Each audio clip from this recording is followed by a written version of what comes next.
Morning all dear my students. प्यारे बच्चों, आज हम एक नया लेसन एक नया टॉपिक लेकर के आए हैं आपके समक्ष। तो प्यारे बच्चों, इसको खूब मन से पढ़िएगा, प्यार से पढ़िएगा और ये हमारी पूरी उम्मीद है कि आपकी समझ में जरूर आएगा। हम आपको हर संभव समझाने का प्रयास करेंगे। तो बेटा, आज जो हम लेसन पढ़ेंगे वो फिजिकल केमिस्ट्री का लेसन होगा, जो कि केमिकल काइनेटिक्स है। केमिकल काइनेटिक्स प्यारे बच्चों, बहुत बढ़िया लेसन है। इसको एक बार समझने का प्रयास करिए। बहुत बढ़िया लेसन है। हम धीरे धीरे पढ़ाएंगे, आप धीरे धीरे चलते जाइएगा। बेटा, इसे हिंदी में बोलते हैं, देखिएगा, रासायनिक बलगतिकी। क्या बोलते हैं बेटा? रासायनिक बलगतिकी बोलते हैं, है ना। अच्छा, तो बच्चों, इस टॉपिक को समझने से पहले थोड़ी सी हम बात या आपसे अपील करना चाहते हैं कि बेटा, आप लोग पेन और कागज ले लीजिए या कॉपी ले लीजिए, ठीक है। आप मुख्य बिंदुओं को नोट करते जाइए, नहीं तो फिर पढ़ने और समझने और वीडियो देखने का कोई मतलब नहीं है, आप भूल जाओगे, ठीक है। तो अब देखो बेटा, शुरुआत करते हैं। ये लेसन जो है बोर्ड परीक्षा की दृष्टि से, आईआईटी नीट सभी परीक्षाओं की दृष्टि से बहुत इंपॉर्टेंट है। बच्चों ध्यान दीजिए, अब हम शुरुआत करते हैं। देखिए बेटा, chemical kinetics is the branch of chemistry which deals study rate of reaction of chemical reaction, factors which affect concentration of reaction, temperature, pressure, catalysts on them। इतनी बातों का अध्ययन करते हैं। तो बेटे, अभी हमने आपको बताया है कि भाई chemical kinetics is the branch of chemistry which deals. बेटे, जैसे हमने डील्स की बात करी, तो भाई डील्स होगा क्या, किस चीज का हम डील करते हैं, किन बातों का हम डील करते हैं, देखिएगा। तो उसी संदर्भ बेटा हम आगे की ओर बढ़ रहे हैं, ठीक है। तो लिखते हैं, the branch of chemistry which deals with, बेटा, the branch of chemistry which deals with.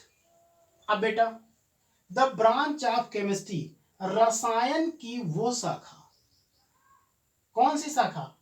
Chemical kinetics is the branch of chemistry. ऐसे भी कर सकते बेटा, देखिए, इसको आप बढ़ा भी सकते हो, देखिएगा, chemical kinetics is the branch of chemistry which deals with. किन बातों का हम अध्ययन करते हैं? देखो बेटा, इसके अंतर्गत हम तीन बातों का अध्ययन करते हैं, तीन बातें जानने का प्रयास करते हैं। बेटे, वो तीन बातें हैं कौन सी? इधर देखिएगा, समझने का प्रयास करिएगा, ठीक है। अब बेटा, तीन बातें हैं क्या? पहला पॉइंट हम लिखते हैं, रेट ऑफ रिएक्शन। दूसरा पॉइंट है factors which affect rate of reaction. Factors which affect rate of reaction. अब बेटे, तीसरी बात इस पे हम अध्ययन करते हैं, mechanism of rate of reaction.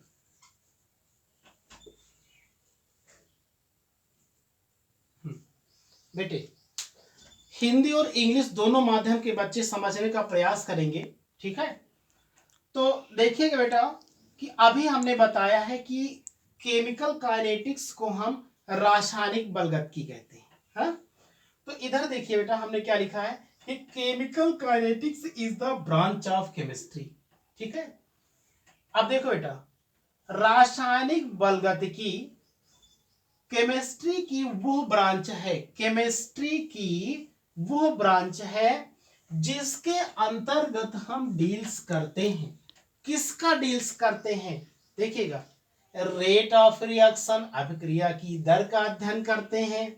Factors which affect rate of reaction, अभिक्रिया की दर को प्रभावित करने वाले तथ्यों का अध्ययन करते हैं।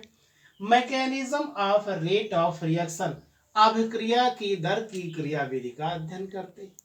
ठीक है, अच्छा बेटा, अब भाई इसमें कुछ चीजों को हम जानने का और प्रयास करते हैं। खूब बढ़िया ढंग से बेटा हम समझने का प्रयास करते हैं। इसके अंतर्गत हम किन टॉपिक्स को पढ़ेंगे, किन टॉपिक्स की स्टडी करेंगे। पहला तो बेटा होगा कौन? Rate of reaction. अब रेट ऑफ रिएक्शन के अंतर्गत भी हम कुछ बातों का अध्ययन करेंगे। इसमें बेटा होगा कौन? फास्ट रिएक्शन होगी। क्या होगा बेटा? फास्ट रिएक्शंस होगी। उसके बाद स्लो रिएक्शंस होगी, स्लो रिएक्शंस होगी। और तीसरा पॉइंट, जी हाँ बेटा, एक नई बात आपको समझ में आई होगी जिसका हम अध्ययन करेंगे, जिसके चारों तरफ या जिसके साथ चलती है रेट ऑफ रिएक्शन, उसको बेटा हम बोलते हैं मॉडरेट रिएक्शन। बेटा मॉडरेट रिएक्शन का मतलब ना तो कोई अभिक्रिया बहुत तीव्र होती होगी, ना ही बहुत स्लो होती होगी। उन्हीं रासायनिक अभिक्रियाओं में को हम मॉडरेट रिएक्शन कहते हैं। और उस मॉडरेट रिएक्शन से हम रेट ऑफ रिएक्शन इवॉल्व करते हैं, निकालते हैं, इसका अध्ययन करते हैं, इसकी स्टडी करते हैं। अब बेटे हम आते हैं अगली बात पे भाई, कि फैक्टर्स क्या है। जी हाँ, फैक्टर्स, फैक्टर्स मीन्स होता है तथ्य, प्रभावित करने वाले तथ्य। रासायनिक अभिक्रिया के फैक्ट्स की बात करते हैं बेटा। इसमें दो मुख्य पॉइंट होते हैं, जिसमें से होता है टेम्परेचर और अगला होता है कंसंट्रेशन। ठीक है, फर्स्ट है बेटा टेम्परेचर और दूसरा पॉइंट है इस पर कौन सा? Concentration, concentration. ठीक है, अच्छा बच्चों, जब हम टेम्परेचर की यहां पर बात कर रहे हैं, तो जब टेम्परेचर की बात होगी तो इसमें भी एक नया टॉपिक आ जाएगा। और वो नया टॉपिक कौन सा होगा बेटा? देखिए, वो होगा आर्हीनियस इक्वेशन का टॉपिक होगा। वो आर्हीनियस इक्वेशन होगी।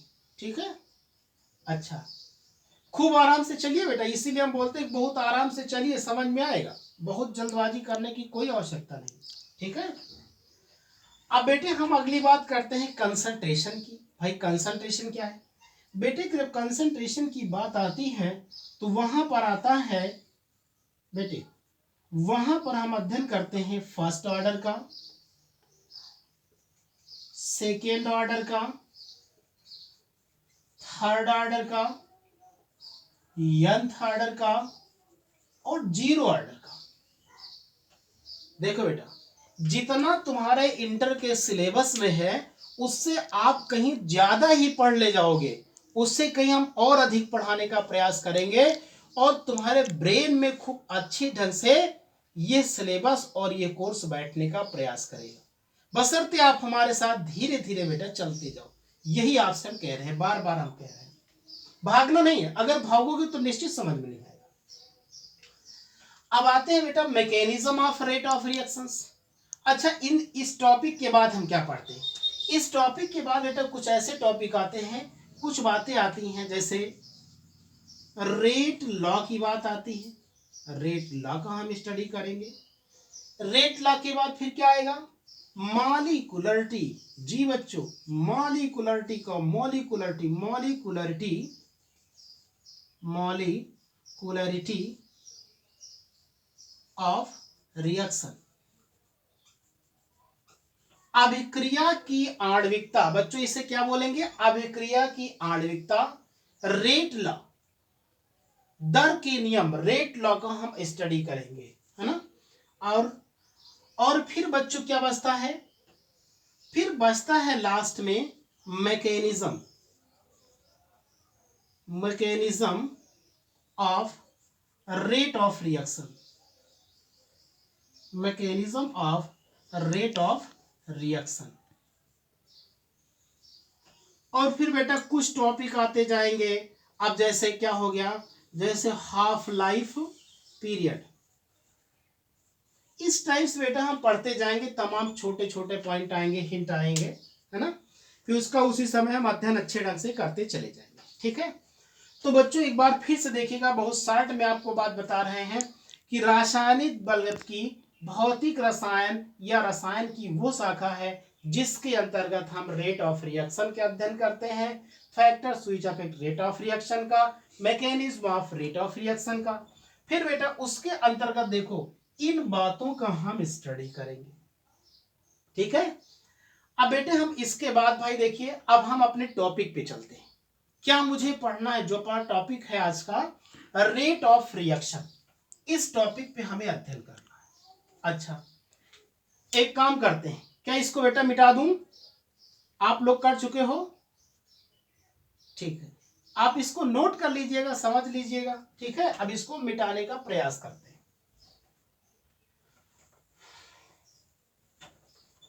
बेटा बिल्कुल मन लगा करके पढ़िए, कोई दिक्कत आ रही है, कोई समस्या आ रही है, आप अपनी बात को कमेंट्स के माध्यम से आप अवश्य बताइएगा। जो हमारे ग्रुप से जुड़े हुए हैं, व्हाट्सएप ग्रुप से जितने स्टूडेंट्स जुड़े हुए हैं उनको हमारी नोट्स उन तक पहुंच जाएगी, और अगर कोई समस्या है तो आप ग्रुप में भी अपनी बात को शेयर कर सकते हैं, ठीक है। अब बेटा आज हम लोग डिटेल में पढ़ेंगे रेट ऑफ रिएक्शन, कि भाई रेट ऑफ रिएक्शन है क्या, ठीक। बच्चों देखते हैं, देखिए बेटा, द चेंज इन कंसंट्रेशन, बच्चों देखिएगा बहुत मजा आएगा बेटा, बहुत बढ़िया टॉपिक है, मतलब इतना इंटरेस्टिंग टॉपिक है कि जिसकी बात ही कोई कही नहीं जा सकती है कि कितना अच्छा टॉपिक है। आप खाली बस मन लगवा बेटा, बहुत मजा आएगा, देखना कितनी आसानी से आपकी समझ में आ जाएगा, ठीक। द चेंज इन कंसंट्रेशन, सांद्रता में परिवर्तन, the change in concentration of reactants, देखो बेटा रिएक्टेंट्स आर, और हम क्या कर सकते हैं, रिएक्टेंट्स आर प्रोडक्ट, और किसके रिस्पेक्ट में, विद रिस्पेक्ट टू टाइम, बेटा the change in concentration of reactants or product with respect to time, बेटा समय के साथ, टाइम के साथ अभिकारक या उत्पाद की सांद्रता में जो परिवर्तन होता है उसे बेटे हम क्या बोलते हैं, रेट ऑफ रिएक्शन बोलते हैं। समझ में आया कि नहीं, अगर ना समझ में आया हो तो बेटा हम इसको तुमको और बेहतर ढंग से समझाने का प्रयास कर रहे हैं, देखिएगा कितना अच्छा समझाने का प्रयास करिए। देखिएगा कि रेट ऑफ रिएक्शन, बच्चों ठीक है, रेट ऑफ रिएक्शन। अच्छा एक बात और ध्यान दो बेटा, आपसे कभी कभी आपसे कहता है कि एवरेज रेट ऑफ रिएक्शन और इन इंस्टेंटेनियस रेट ऑफ रिएक्शन, बेटे इसकी बात हम आप बाद में करेंगे आपसे, ठीक है। सिर्फ आप जानिए कि रेट ऑफ रिएक्शन की स्टडी हम कैसे कर रहे हैं यहाँ पे, ठीक है। देखो अच्छा, डिक्रीज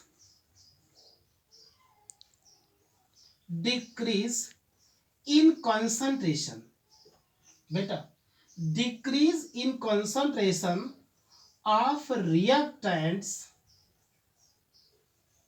कब, after the reaction, after the reaction. देखो बेटा, decrease in concentration of reactants after the reaction, अभिक्रिया के कंप्लीट होने के बाद अभिकारक की सांद्रता में कमी। बच्चों, विद रिस्पेक्ट, अब बेटा विद रिस्पेक्ट में हम क्या करते हैं, टाइम, ठीक है, जितना समय यूज होता है लिया गया टाइम। किसी रासायनिक अभिक्रिया के कंप्लीट होने में अभिकारक की सांद्रता में जो कमी होती है वो एक टाइम टेकन, लिए गए समय के बराबर होती है, रिस्पेक्ट में, विद रिस्पेक्ट टू टाइम। ठीक है। अच्छा बच्चों, एक बात और हम यहां पर कर सकते हैं, या हम इसको लिख सकते हैं ROR। अच्छा बेटा, ROR का मतलब आप यहां समझने का प्रयास कीजिएगा, हम बहुत शॉर्ट में कर रहे हैं, है ना, कि रेट ऑफ रिएक्शन को हम ऐसे लिख सकते हैं, ये लिखना सीखिए आप, ऐसे हम लिख सकते हैं। ठीक है, समझने का भी प्रयास करिए।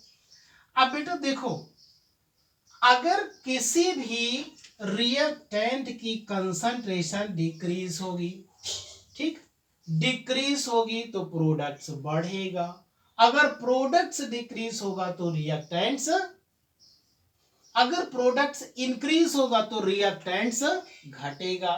ठीक है, इस हिसाब से चलता जाता है। तो हम इस फार्मूले को और किस ढंग से लिख सकते हैं, देखिएगा बेटा, डिक्रीज के स्थान पे मात्र increase in concentration, increase in concentration of, बेटा देखो, अब रिएक्टेंट के स्थान पे क्या लिखेंगे, प्रोडक्ट्स, प्रोडक्ट्स, और कब, पूरी बात वही, after the reaction, after the reaction upon time. बेटा देखिए भाई, देखो इतनी मेहनत से हम पढ़ा रहे हैं, आप लोग सोना जाइएगा पढ़ते पढ़ते। ठीक है, आप पूरा वीडियो अवश्य देखिए। ठीक है, आप टॉपिक के लास्ट तक अवश्य चलिए, कि बीच में तुमको नींद आ जाए, बात अपनी खत्म कर दो। ठीक, ऐसा चलेगा नहीं। ठीक है, आपको पढ़ना ही पढ़ना है। ठीक है, चलो अच्छा, अब टॉपिक पे ध्यान देते हैं, है ना। तो बेटा देखो, डिक्रीज करते हैं तो यहां पर रिएक्टेंट करते हैं, अगर यहां इंक्रीज करते हैं तो यहां पर प्रोडक्ट करते हैं। देखो कितना आसान सी बात है कि भाई कंसंट्रेशन में परिवर्तन हो रहा है, किसकी कंसंट्रेशन, रिएक्टेंट या प्रोडक्ट की कंसंट्रेशन में परिवर्तन हो रहा है ना। अच्छा बेटा, आपकी तो समझ में आ गया होगा, अगर नहीं आया है तो तुमको और अच्छे ढंग से समझाने का हम प्रयास कर रहे हैं, है ना। तो अब बेटा देखिएगा, और अच्छे ढंग से समझाने के प्रयास में तीसरा तरीका इसका देखिए, खूब अच्छा सा है। ठीक है बच्चों, ध्यान दो। अब इसके तीसरे तरीके पे हम क्या करते हैं बेटा, इसको हम एक फिगर के माध्यम से समझने का प्रयास करते हैं। ठीक है, देखो एक लाइन हम खींचते हैं बॉटम से टॉप की ओर, अगली लाइन हम बेस पे खींचते हैं। ठीक है, अब बेटा जो ऊपर वाली लाइन होती है इसको हम चेंज करते हैं किसमें, कंसंट्रेशन में, और बेस वाली लाइन को हम चेंज किसमें करते हैं, टाइम में चेंज करते हैं। ठीक है, अब देखना बेटा, ये रिएक्टेंट है, देखना बेटा ग्राफ ऐसे, और यहां से बेटा, जी हां बिल्कुल, अब आपकी समझ में आ गया होगा बेटा कि इन लाइनों का क्या मतलब है, किस हिसाब से हमने लाइन खींचा है। देखिए बेटा, ये है रिएक्टेंट्स, और ये क्या दिखा रहा है, प्रोडक्ट्स। बच्चों देखिए, टाइम के साथ, इनफाइनाइट टाइम के साथ बेटा, इनफाइनाइट टाइम के साथ, ठीक है। अब यहां पर देखो बेटा, ये कंसंट्रेशन है, देखिए ये कंसंट्रेशन है, ये टाइम है। अब रिएक्टेंट क्या होता है बेटा, रिएक्टेंट की कंसंट्रेशन, देखो सांद्रता है, रिएक्टेंट की कंसंट्रेशन नीचे की ओर, इसका मतलब रिएक्टेंट्स की कंसंट्रेशन डिक्रीज हो रही है, और प्रोडक्ट क्या होता है बेटा, इंक्रीज होता चला जाता है। ठीक है, प्रोडक्ट इंक्रीज होता चला जाता है। इस हिसाब से बच्चों हम क्या करते हैं, रेट ऑफ रिएक्शन की स्टडी करते हैं। बच्चों इससे आसान तरीका कोई नहीं होगा। अगर आपकी समझ में ना आया हो तो आप बेटा हमें कमेंट्स के माध्यम से या ग्रुप के माध्यम से, ठीक है, आप हमारे पास अपना मैसेज जरूर सेंड करिएगा, ठीक है। और चैनल को सब्सक्राइब ना करना भूलें, वीडियो को लाइक करना ना भूलें, ठीक है। और अपने मित्रों तक इसको शेयर अवश्य करें ताकि उनकी भी समझ में ये टॉपिक पूरी तरीके से आ जाए, ठीक है। और जब तक नहीं खत्म होगा ये लेसन, खूब बढ़िया सिस्टम से आप हमारे अगले वीडियो का भी वेट करिएगा, ठीक है, बहुत जल्दी आएगा।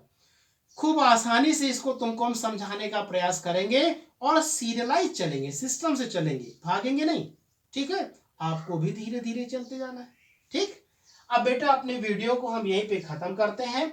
आपके पास अगर कोई दिक्कत आती है तो हमें बेटा कमेंट्स के माध्यम से शेयर करिए, ठीक है। Okay, all the best.